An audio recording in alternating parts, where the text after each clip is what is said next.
It's 6 p.m. It's Saturday the 23rd of September and welcome to our Saturday evening news programme. And in the news this week, we start with a recent survey has been carried out on behalf of the Care Quality Commission, and it captured the views and experiences of 560 patients who stayed at least one night at Dorset County Hospital during November 2022. Questions included in the survey asked for feedback on the patients' journeys from admission to the hospital, through treatment and through to discharge. The results revealed that 100% of people surveyed had trust in the doctors providing their care. 99% of people felt they were treated with dignity and respect, and 85% of patients rated their overall hospital experience as 7 out of 10 or more. Dorset County Hospital scored above average for staff explaining reasons for changing wards at night, staff not contradicting each other about care and treatment, the quality of the food, being able to get food outside of meal times, and having help from staff to eat their meals. Areas for improvement revealed in the survey included providing further explanation and discussion with patients regarding their care and need for equipment or home adaptation after leaving hospital, helping patients keep in touch with friends and family, and being asked about the quality of their care whilst in hospital. The full patient survey and all the results for all hospitals are available on the Care Quality Commission website at www.cqc.org.uk/publications/surveys if you want to go and see more about that survey and all the other hospitals that were involved in the survey. Now, the second of 12 memory stones have been unveiled at Tate Quarry Sculpture Park today on Portland. The first memory stone, the Ocean Stone, was unveiled in February this year. Today, the Wren Stone, commemorating architect Christopher Wren, was unveiled by the Dean of St Paul's Cathedral from London to mark the life and architectural works of Sir Christopher Wren in his 300th anniversary since his death. Of course, many of the buildings, such as St Paul's, were made of Portland stone. The 12 stones in total, when complete, will allow people to work together and create a legacy for the island, with each of the stones having a theme of its own, such as ocean, quarries, architecture, plants, insects and birds, as well as others. Now, this week, Dorset Council announced it has successfully secured funding to improve and preserve the heritage site of the High Angle Battery on Portland, and you can see a picture of it on the screen. Thanks to a grant of just under £250,000 from the National Lottery Heritage Fund, an exciting new project to rediscover the site is set to begin. Built in the 1890s to help defend the Isle of Portland against invasion, the locally important site of the High Angle Battery has slowly fallen into disrepair, and last year its outdated interpretation panels, graffiti and heritage damage led to the site being placed on Historic England's at-risk register. This project, which has been made possible by the money raised by the National Lottery players, will focus on improving the site's heritage, biodiversity and access.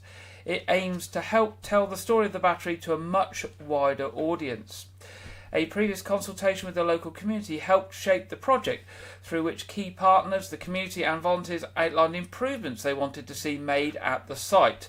The consultation also highlighted local appetite for more activities and events at the site, and for the popular ghost tunnels to be fully opened. Working closely with Portland Town Council, the council planned to act on what the community has asked for and rejuvenate the historically important site. Once the work has been completed, the battery will become a valuable local asset where events, tours and school visits will be a regular occurrence. Moving forward, a Friends of group will be set up to help with the long-term care of the site, which will be managed in partnership by Dorset Council and Portland Town Council.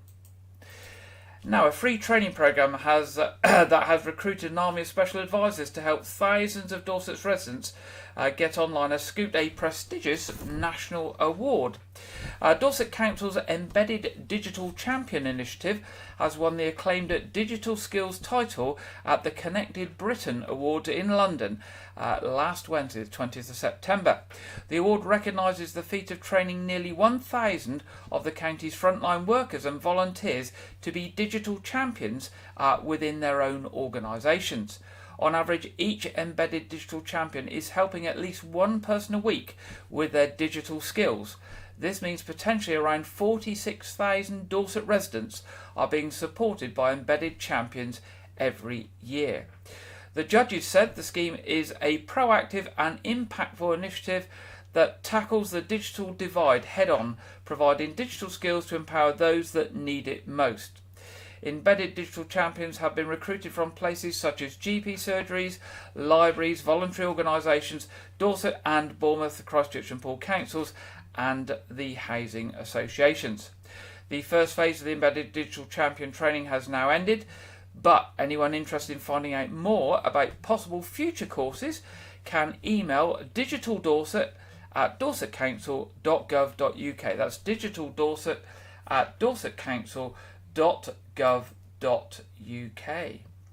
Now, in excess of 2,500 triathletes competed in the Weymouth Ironman 70.3 2023 last Sunday.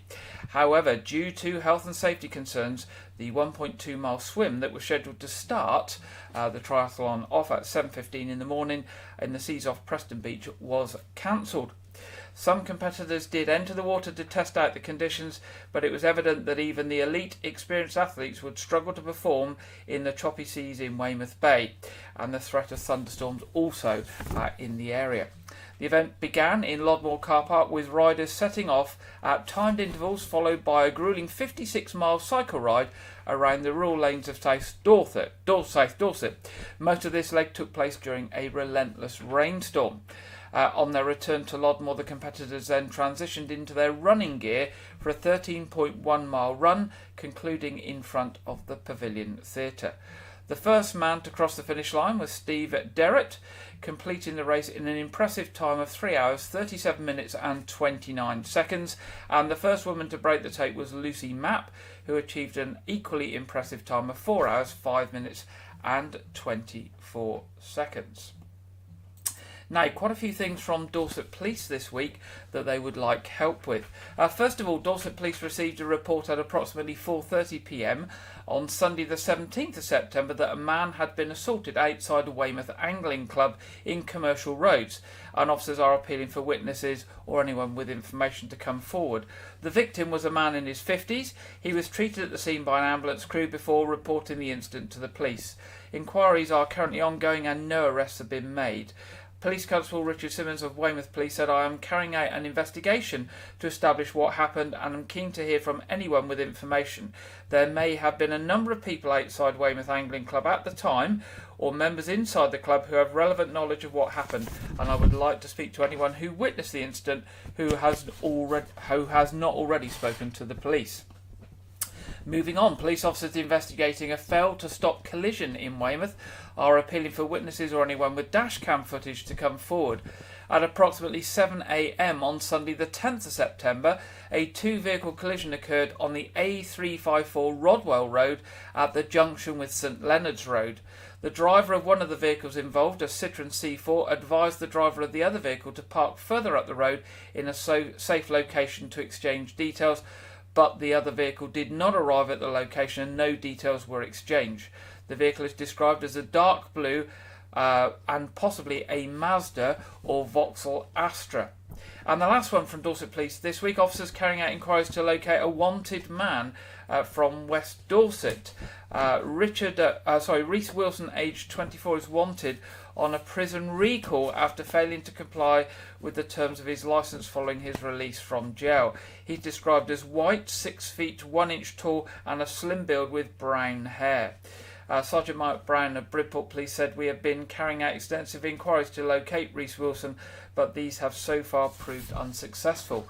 We believe he has been in the Bridport area and would urge anyone with information regarding his whereabouts to please contact us." There is no information to suggest that Wilson presents a risk to the general public, but we would urge anyone who sees him to not approach him, but to instead dial 999. Now, if you want to see a picture of this gentleman, you can go onto the Dorset Police website, where there is a picture of what he looks like. Now, if you see him, you can call 999 immediately, and if you've got information on any of the other incidents we've mentioned tonight, you can contact Dorset Police on 101, or if you wish to give information anonymously via the Crime Stoppers charity on 0800 555 111. Now, South Western Railway is celebrating a landmark milestone as over 100 of its stations are now adopted by local community volunteers, cementing its leadership in community engagement. The 100 stations accounting for over a half of South Western Railway's vast network of stations. South Western Railway helps adoption groups to enhance their station spaces and environments for the benefit of the whole local area.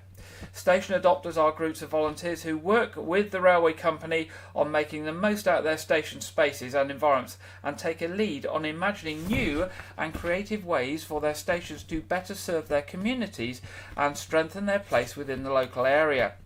Station adoptions at South Western Railways began with the formal adoption by the Friends of Christchurch Station back in 2007.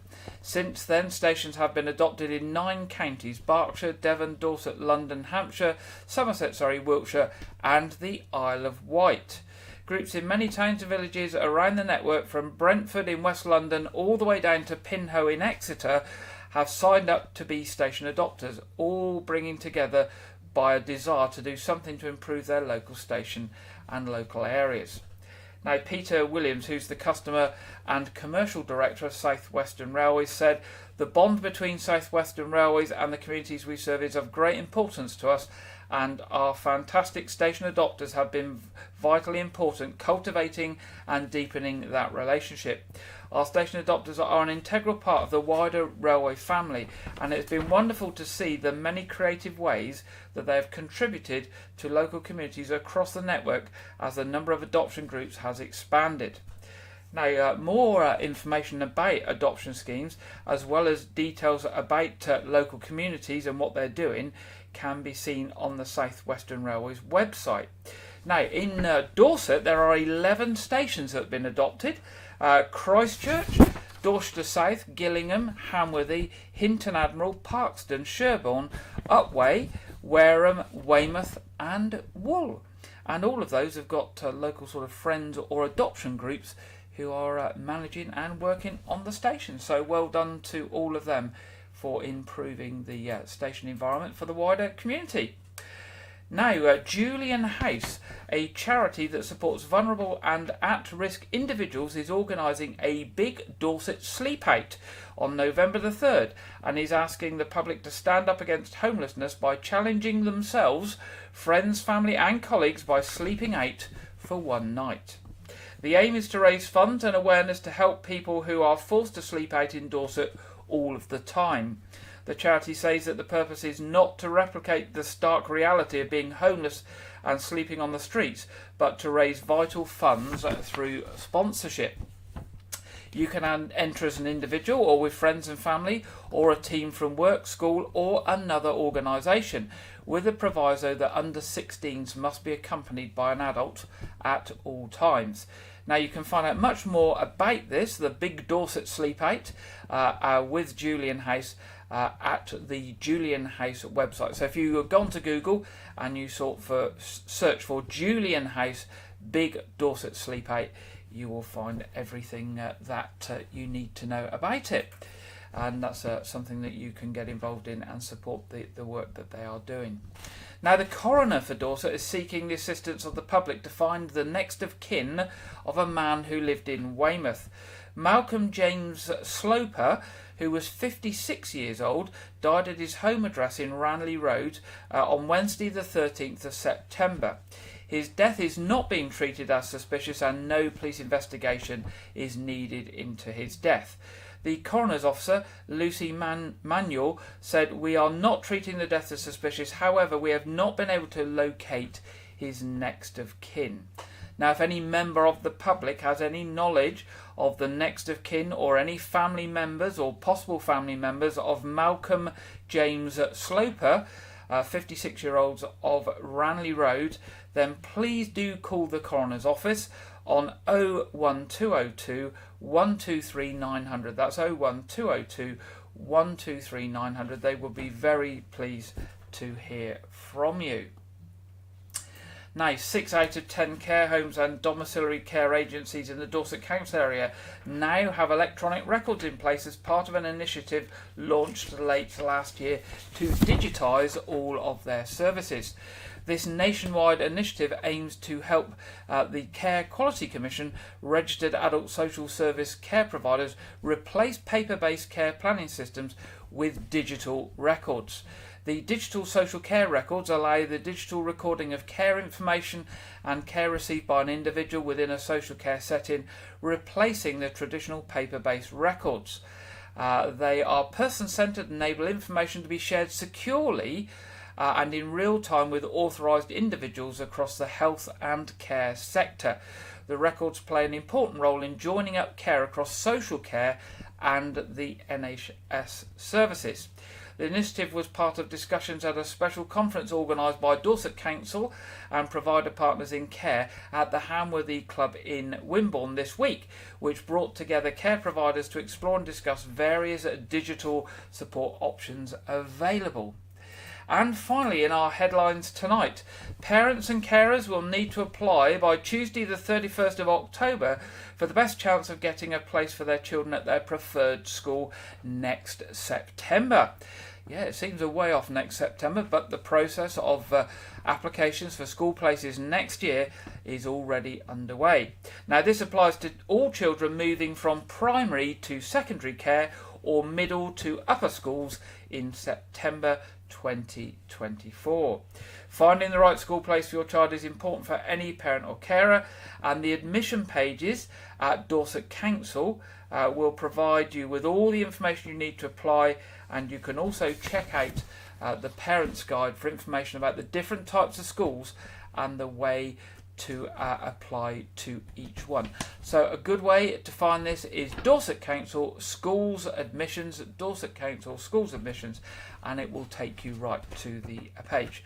Now, Councillor Byron Quell, Dorset Council portfolio holder for children education and early help, said parents or carers should complete their child's application as soon as possible to give themselves the best chance of being offered a place at one of their preferred schools. Please don't risk disappointment by leaving it too late. If an application is not made on time, families may find it harder to get their child into their preferred school. Okay, so if your child is due to start secondary or upper school in September 2024, that's next September, you should apply now to avoid disappointment, but certainly by the 31st of October. If you need any help with applying, you can speak to the admissions team at Dorset Council by telephone on 01305 221 060. That's 01305 221 060. Or you can email them at admissions@dorsetcouncil.gov.uk. That's admissions@dorsetcouncil.gov.uk.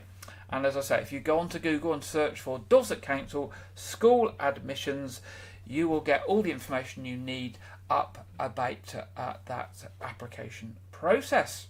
And that's the end of the headlines this week. Now, in last week's programme, we mentioned Bart's Bash, a sailing event that's been going on for 10 years, which was set up to remember Olympic sailor Andrew Bart Simpson, who unfortunately died in a sailing accident when practicing for the America's Cup, I think it was, quite a long time ago now, over 10 years ago. So on Saturday afternoon, I popped along to the Weymouth and Portland National Sailing Academy to watch some of the members from Chesil Sailability, one of the organisations taking place, set off for Bart's Bash. And here it is now.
There we go. So that was Bart's Bash, or the setting off for Bart's Bash last week. Now, Chesil Sailability offers sailing experience to those who are disabled and less abled, and gets them out on the sea. And does that for a range of people with different types of disability, and is always hoping to hear from more people that want to go out for a sail, and of course needs volunteers to function. So if you've either got an interest in sailing and you would like to help get others on the water, or if you've got no experience in sailing whatsoever and you would like some tuition, or you would like to volunteer in other ways, like hoisting and doing admin and booking people in and getting life jackets on them, then Chesil Sailability would love to hear from you. And pop along to their website and you will find their email address and telephone number, and the website is at chesilsailability.org.uk, and they have a range of boats there. You can see some of the boats are larger, and people go out in large groups, and some of them are single crewed or double crewed and a bit smaller and a bit nippier. So they've got boats there to cater for different needs of different people. There we go. Okay, so moving on, this week we're also pleased to introduce a new feature where Clive Gray, who you'll be aware produces a monthly programme a year, gardening, and has been now for 3 years or more, I think it probably is producing a weekly feature, and he's going to call it This Week in the Garden. And so this is the first take of that. So we're joining Clive now back in his garden, and I think he's going to be looking at some tomatoes, if I remember. So it's over to Clive for This Week in the Garden.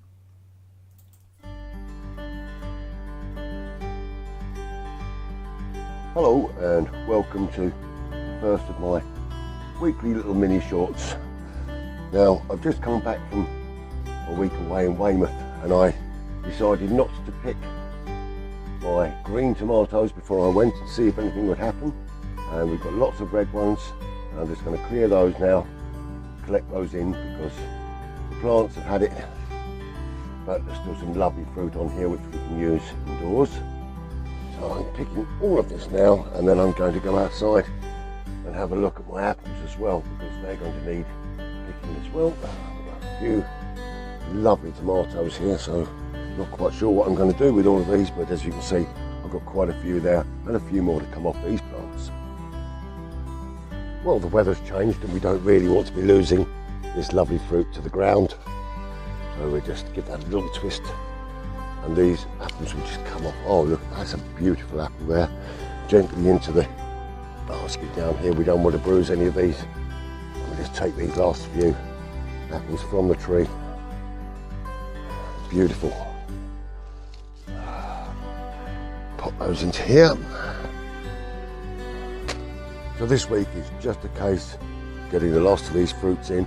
We're going to go and pick grapes, get those all gathered in. We might make some juice, we might be able to eat some of them. We'll just see how the crop goes on there. So I have tomatoes, I've got my apples, and generally it's just a week of gathering in the harvest that is left. So next week I'll be showing you some of the tidying that I'm going to be doing at this time of year as well. So I hope you'll get all of your remaining crops gathered in now, and with that I'll pass you back to Gary at the studio. Thank you very much there, Clive, and yeah, we've got quite a lot of fruit to gather in here in Wyke, Regis, apples and the like, and I certainly, what I'd be saying to Clive, he's probably listening, is some nice chutney, Clive. Turn those apples and tomatoes into some nice chutney and put it with some nice brie or some nice smelly Stilton on some biscuits, and it will go down a treat. But we'll see what Clive gets up to, and I think he'll be making something nice with his grapes as well. And we will probably be hearing from Clive later in the month with his full programme as well, but he'll be back with us next week. Right, it's that time in the programme now where we go over to Andrew Wright for this week's film review and preview. Welcome to White Regis TV Film Review and Preview. I'm Andrew Wright. This week, The Flash released on home video. The film stars controversial actor Ezra Miller as Barry Allen, the superhero Flash who can move at superhuman speeds by tapping into the Speed Force. The film revolves around Barry travelling back in time to save his mother, only for him to become trapped in a reality without metahumans, and he assembles a team including his younger self, Michael Keaton's Batman, and Kryptonian castaway Supergirl to take on General Zod's 2013 invasion of Earth, as originally depicted in the 2013 film Man of Steel. The film was the subject of controversy both prior and after its release due to the criminal actions of lead star Miller, as well as the use of deep faking and AI technology to bring deceased and aging actors' likeness into the film from other DC projects such as Christopher Reeve's Superman. Now, me watching this film on home video was the first time I'd seen it, as I didn't see it in cinema, and I was absolutely shocked and appalled by this film. The acting was terrible, especially from Miller, who doesn't understand his character. The CGI was borderline, frankly, disgusting to look at. And the script is a complete mess that doesn't understand the heart of the story that it's supposed to be telling. So I gave this film 1 star out of 5. And frankly, for a better adaptation of The Flash, see the TV show starring Grant Gustin, which recently concluded after 9 seasons. This weekend, Expendables 4 releases in cinemas as the 4th film in the Expendables franchise. The film stars actors Jason Statham, Sylvester Stallone, 50 Cent, Megan Fox, and Dolph Lundgren, and the film revolves around the Expendables going on a mission to stop a terrorist organization from sparking a conflict between the US and Russia. The film will feature the exit of star Sylvester Stallone from the franchise after he previously directed the first installment and was the star of all 3 prior to this film, in which it's his last one. The film is also notable for being the first Expendables film to not have Brooklyn Nine-Nine actor Terry Crews as a member of the cast after he refused to return for future installments after making sexual assault allegations against Stallone's agent and accusing a producer of covering it up. Crews previously appeared in the first 3 films. The film is returning to a hard 15 rating after the previous film was more toned down and poorly received by fans for having a more family-friendly rating. Although I think all 4 films are rated 15 in the UK, it's to do with the American rating system. The film is in cinemas this weekend. I actually heard a bad review this morning, Friday morning. I heard about a bad review about it, but I'm not going to watch it yet because I've only seen the first one. So I'm going to wait till it comes out on Blu-ray to watch it and give my review. That's all I have for this week, but be sure to check back next week where I will preview Saw X, the 10th film in the Saw franchise. Now back to Gary in the studio. Thank you very much, Sir Andrew, and we'll be back with Andrew next week. It's now time in our programme for the national weather forecast from the Met Office, and this week we are joined, I believe, by Greg Dewhurst. Hello there, welcome to your latest Met Office broadcast. We've had a transient ridge of high pressure across the UK through the first half of the weekend, but it is all changed for Sunday and through next week as well. We've got an active jet stream at the moment driving in weather systems. This large area of low pressure, you can see the tight isobars indicating the winds strengthening as we go through the next few days. But for now, we still just about hold on to that high pressure system. So Variable amounts of cloud. There is some sunny spells out there, but most places dry. Just 1 or 2 showers possible towards the east coast of England, but generally a fine afternoon to come, though thickening cloud outbreaks of rain already starting to move in across Northern Ireland. Temperatures overall similar to recent days, generally reaching the mid to high teens, so near average for the time of year, but winds generally light, so in the sunshine it won't feel too bad. Definitely the best day overall. Then into this evening and overnight, the band of rain pushes in from the Atlantic, turning heavy during the early hours, particularly across parts of Scotland, Northern England, later on Wales and the West Country. Some drier spells moving into Northern Ireland, Western Scotland later on in the night. Generally southeast England holding on to the clearest skies for longest.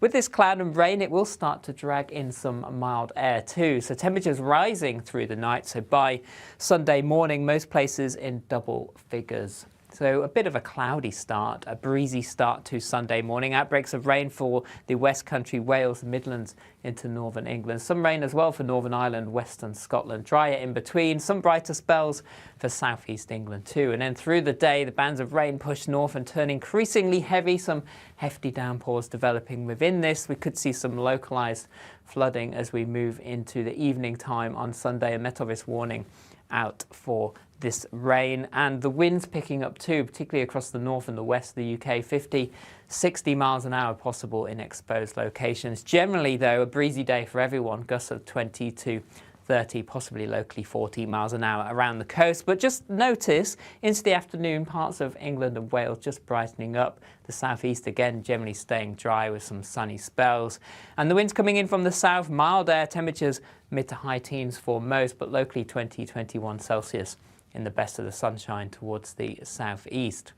Into the evening time, further pulses of heavy rain across Northern Ireland, stretching into Northern England, Scotland too. We could see some local disruption as we move through the evening time. Further heavy rain for Wales, the West Country too. Further east, generally dry and the wind staying on the strong side. And not much change as we move into next week. Jet stream remains strong and over the UK, and we are watching the potential development of a deep area of low pressure moving into Wednesday. Some uncertainty with the details at this stage, exactly where this low pressure will end up, but it is worth staying up to date with the forecast through the weekend and into next week, as the details are likely to change a little, but some disruption from that low pressure is possible. So if you'd like more information on the weather over the coming days, you can follow us on our social media channels. See you again soon. Thank you very much there, Greg, and we'll look to see what the local weather is predicted for us this week ahead. Much the same as last week, but we do have 3 drops of rain there on Wednesday, which is not a good sign. So some heavy showers. Looks like sunny and showers. Obviously changeable winds as well as that low pressure moves down through the country. So somewhat unsettled this week. But still quite mild, yeah, unsettled. Definitely need to take a coat out with you if you're going out this week. Now, moving to our What's On section tonight at Weymouth Pavilion. Just a selection of some of the things coming up. 1st of October, a sitcom-style comedy, Ground Rules. And I mentioned this last week. It comes from the creator of TV's Rising Damp and Duty Free. It's got quite good reviews where it's been elsewhere in the country, so that may interest you. 3rd to the 4th of October, Tales from Acorn Wood. That's, I think, for the children. 5th of October, Fascinating Ada, the 40th anniversary show. 6th of October, ABBA-mania. 6th and 7th of October is the Oktoberfest Beer Festival. 7th of October, ELO again. And 12th of October, Rod Stewart Songbook. More detail on those shows and others and tickets at weymouthpavilion.com or by giving the box office a call on 01305 783 225. Looking at the Know That Fort, Pause for Fort. The dog show and other dog events is tomorrow at the Know That Fort. That's 24th of September. 1st of October is the Family Science Festival. 7th and 8th of October is the Pirate Weekend. 8th of October there's an artillery display. and the 21st to 29th of October, which coincides, I think, with half term, I imagine, is the Halloween fun at the fort. More details on those and other events at the Noath Fort at www.noathfort.org.uk. Now looking at Arts Reach, the charity that does all sorts of shows and things throughout the rural Dorset, that gets lots of national funding. Lots of different things coming up. 7th of October, Firelight Trio at Buckland Newton. 8th of October, Desert Island Flicks at Winfrith Village. 13th of October, Canterbury Tales at Piddle Trentide Memorial Hall. 20th of October, a pocket opera at Portisham Village Hall. 25th of October, Stories in the Dust at Royal Manor Theatre. And 26th of October, Egg and Spoon at Powerstock Hut. That's for children 1 to 4, again tying up with half term. More info on those and many, many more shows throughout Dorset. artsreach.co.uk, artsreach.co.uk, which you can get tickets online as well. Also mentioned last week, there's a talk by Antiques Roadshow regular Paul Atterbury at the Dorset and Somerset History Society Open Day at St Aldham's Church, Spa Road, on Saturday the 30th of September. That's next Saturday. Paul's talk will be on life in Victoria, Britain. The day starts at 10 a.m. and runs to 4 p.m. and there'll be free tea, coffee and biscuits provided. If you want more details, call John Yallop on 01305 776 008, 01305 776 008. Now, church services in the Wyke and Laneham area tomorrow. All Saints Church at 9:30 and St Edmunds at 11 o'clock. We're almost there to the end of this week's programme, but just to remind you that tonight our quiz programme will be on at 7:30, so about 40 minutes time.